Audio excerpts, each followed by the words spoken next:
Magandang gabi sa inyo mga boy, welcome back ulit sa ating channel. At sa video ito, pag-uusapan natin ngayon itong si Kit Jimenez mga boy, ano. So, sa mga hindi nakakaalam, itong si Kit Jimenez is dating membro to ng Mavs Phenomenal Basketball under kay Coach Mavs.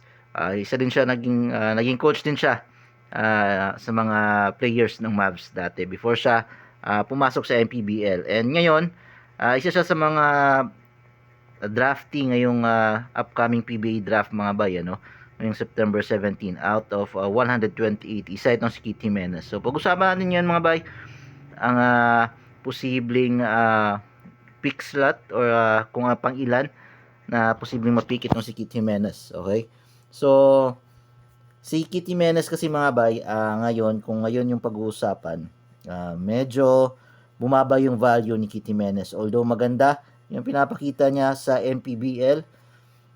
Medyo bumaba yung value niya dahil sa mga injury na natamo niya. Okay? So, bakit yung nasabing bumaba yung value niya dahil sa injury?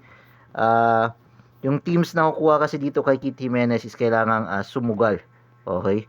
Kasi injury prone na nga itong si Kit Jimenez. So, kumbaga fragile na itong si Kit Jimenez mga bayman, mga ano, o kahit na sabihin nating magaling talaga, may potential, may talento si Kit Jimenez, pero pag injury na yung usapan, talagang bababa yung value ng player or mahihirapan siyang kuminsihin yung mga teams na kunin siya sa PBA. So, ang balita ko, nag-try out, meron na siyang workout sa NLEX kanina.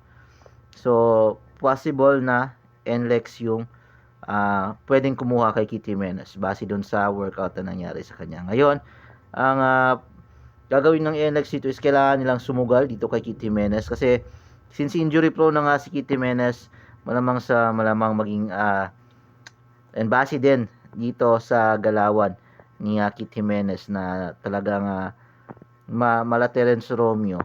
Okay?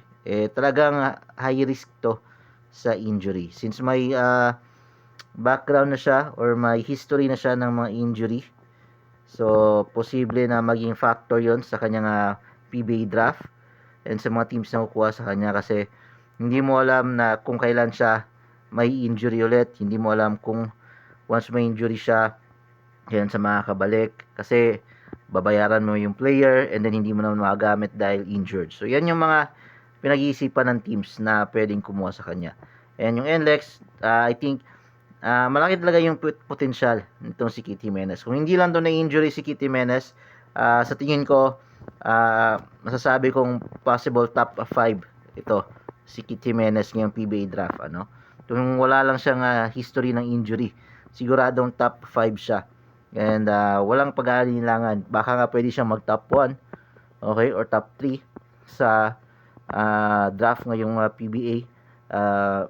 Ngayong September 17, season 47 ng PBA, pwede siya maging top 3 or kung healthy Kit Jimenez and kung medyo bata-bata pa. Okay, kung napaaga lang ng kaunti siguro and injury free itong si Kit Jimenez, posibleng nag top 3 to or top 1. Same ni Terence Romeo.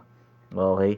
So since ngayon nga medyo may edad na and injury prone, I would say pwede siyang ma-draft late first round.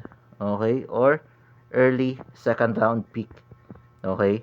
So, since may first round pick ang NLEX, I think hindi siya yung priority ng first pick ng NLEX sa first round. Siguro second or third pick siya ng NLEX kung pwede. And talagang susugal sila nilang sumugal dito kay Kit Jimenez. And aside dito kay Kit Jimenez, hindi lang yung laruan niya yung mapapakinabangan ng NLEX dito. Yung fan base ni Kit Jimenez mga bayan, no? And yung madadala din kasi ni Kit Jimenez yung fan base ng Mavs Phenomenal pag napasok siya sa PBA. So siguradong babalik yung sigla, babalik yung manonood ng PBA, especially yung mga fans ni Kit Jimenez at ng Mavs Phenomenal kapag naglaro or nakapasok sa PBA itong si Kit Jimenez. Sigurado akong alam na din yan ng mga teams.